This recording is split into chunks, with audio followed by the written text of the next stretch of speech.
নমস্কার। আপনারা কি জানেন পশ্চিমবঙ্গের বিজেপির যে সমস্ত নেতৃত্ব রয়েছে, ইনক্লুডিং শুভেন্দু অধিকারী, যে বিধানসভার বিরোধী দলনেতা, তারা সবসময় একটা কথা বলেন, বিশেষ করে ভোট আসলে, যে আমাদেরকে পশ্চিমবঙ্গে ক্ষমতা নিয়ে আসুন, তাহলে আমরা কি পশ্চিমবঙ্গকে গুজরাট মডেল করব। গুজরাট মডেল, তারা কেন গুজরাট মডেল কথা বলে? সেই গুজরাট মডেল সম্পর্কে আজকে আপনাদের সঙ্গে কিছু কথা আমি শেয়ার করে নিচ্ছি। জেনে নেওয়া যাক কি চলছে গুজরাট মডেলে। তাদের যে লিডার রয়েছে প্রধানমন্ত্রী নরেন্দ্র মোদী, তার স্বপ্নের ট্রেন, বুলেট ট্রেন, সেই বুলেট ট্রেনের ব্রিজ তৈরি করতে গিয়ে এই গুজরাটে প্রচুর সংখ্যক মানুষ ব্রিজ ভেঙে মারা যায়। এটাই হচ্ছে গুজরাট মডেল। তারপর আমরা দেখেছি বেশ কিছুদিন আগে গুজরাট ডিজিটাল কেলেঙ্কারিতে জালিয়াতির অভিযোগে তাইওয়ানের নাগরিক 4 জন সহ 17 জন গ্রেপ্তার হয়। এই গুজরাট মডেল, যেখানে কিনা শুভেন্দু অধিকারী সহ আরও রাজ্যের যারা যারা বড় বড় লিডার রয়েছে, তারা এই গুজরাট মডেলের কথা আমাদের পশ্চিমবঙ্গে ভোট আসলে মানুষকে সেই বার্তা দেয়।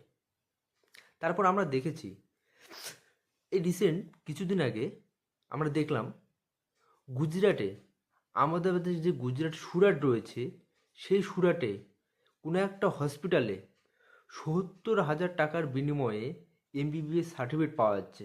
ভাবা যায়, যে সার্টিফিকেট, যে ডাক্তারের সার্টিফিকেট, যেটা মানুষ পশ্চিমবাংলায় লাখ লাখ টাকা খরচ করে র্যাঙ্কের ভিত্তিতে যেখানে ডাক্তার তৈরি হচ্ছে, মানুষ সেবা পাচ্ছে, সেই জায়গায় 70,000 টাকার বিনিময়ে যদি কেউ সার্টিফিকেট পায়, তবু দেখা যাচ্ছে যে সার্টিফিকেট পাচ্ছে তারা অষ্টম শ্রেণী পাস, মাধ্যমিক পাস।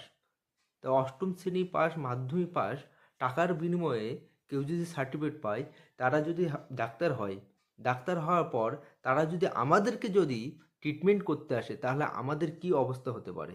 তাহলে ভাবুন, এটাই হচ্ছে বিজেপির গুজরাট মডেল। এবং এই শুভেন্দু অধিকারী সহ তাদের নেতারা এই বাংলায় এসে সেই গুজরাট মডেলের কথা আমাদেরকে শোনায়। কিছুদিন আগে এই গুজরাটে কিছুদিন আগে সোনার দোকানগুলোতে নকল ইডি অফিসার সেজে রেড করত।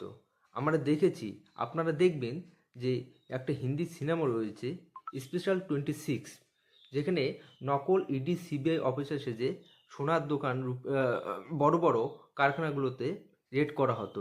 ঠিক এই গুজরাট মডেলে ঠিক এই জায়গায় এরকম হয়। এই শুভেন্দু অধিকারীরা এই গুজরাট মডেলকে নিয়ে বাংলায় এসে কথা বলে। তাছাড়াও আহমেদাবাদ ক্রাইম ব্রাঞ্চ গুজরাটের খেয়াটি হাসপাতালে 1.5 কোটি টাকার অডিট কেলেঙ্কারিতে, জালিয়াতিতে কিছু তাদের গুজরাটের বিজেপি আশ্রিত বা বিজেপি ঘনিষ্ঠ লোককে গ্রেপ্তার করে আহমেদাবাদ ক্রাইম ব্রাঞ্চ। এই গুজরাট মডেল নিয়ে বিজেপি আর শুভেন্দু অধিকারী বাংলায় এসে বড় বড় কথা বলে। তাহলে আপনারা ভাবুন, যে গুজরাট মডেল এত পরিমাণ কেলেঙ্কারি, এত পরিমাণ দুর্নীতি, সেই গুজরাট মডেল যদি পশ্চিমবঙ্গে আসে, তাহলে পশ্চিমবঙ্গের বিজেপির লিডাররা কি করতে পারে সেটা আপনাদেরকে ভাবা দরকার। এটা আপনাদের ভাবার সময়, ভাবতে হবে। এই গুজরাট মডেলের নাম করে পশ্চিমবঙ্গে এরা কি আনতে যাচ্ছে সেটা বাংলার জনগণকে ভাবতে হবে। নমস্কার।